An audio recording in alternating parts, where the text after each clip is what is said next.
bonjour ou bonsoir, selon l'heure à laquelle vous nous regardez. Je suis chroniqueur audio et animateur de podcast à l'ODJ Media, et je suis chargé aujourd'hui de vous lire, mot pour mot, la chronique de Hafid Fassifiri. Une chronique percutante, intitulée « Quand la canicule fait suffoquer la planète », qui explore les inégalités climatiques sous la fournaise mondiale. Alors que les plus riches se prélassent dans leurs villas climatisées, leurs piscines et leurs yachts, les plus défavorisés se prennent la fournaise comme un coup sur la tête.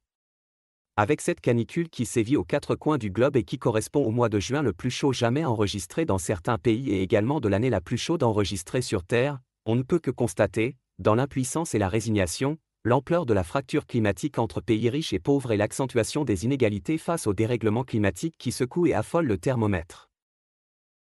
À Marrakech, Meknès, Koweït, Abu Dhabi, Riyad, Amman et autres villes d'Afrique et d'Asie, les températures dépassent régulièrement, et durant de longues semaines, les 50 degrés, personne ne s'en plaint et les Occidentaux n'en parlent même pas.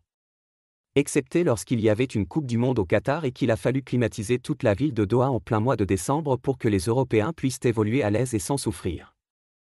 Ainsi, la semaine dernière, dès que le mercure a dépassé les 40 degrés à Madrid, à Paris et un peu partout en France et en Europe, il n'y en a plus que pour la canicule, la chaleur qui fait suffoquer les pauvres Européens qui n'ont pas l'habitude.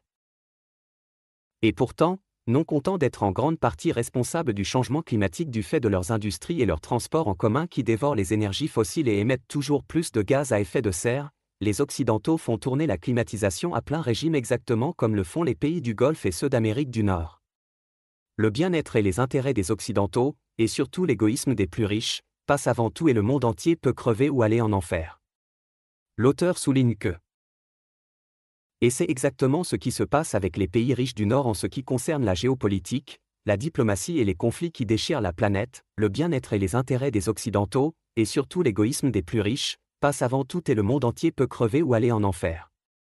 Ainsi, de manière générale, les pays du Sud et surtout les plus pauvres et les plus défavorisés sont les grands perdants, une fois de plus, de cette farce du changement climatique.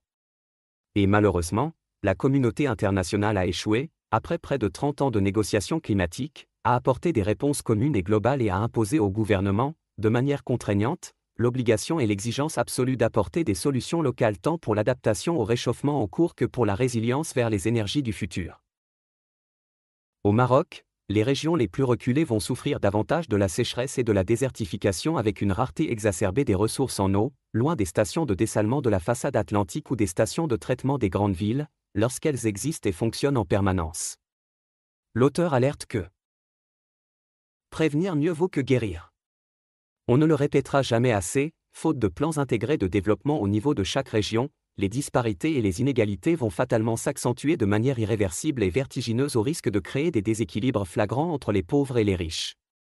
Et quand le déséquilibre atteint et bascule vers un point de non-retour, le prix à payer est trop lourd pour la facture de toutes les fractures, et il est trop tard pour constater qu'il valait mieux prévenir que guérir.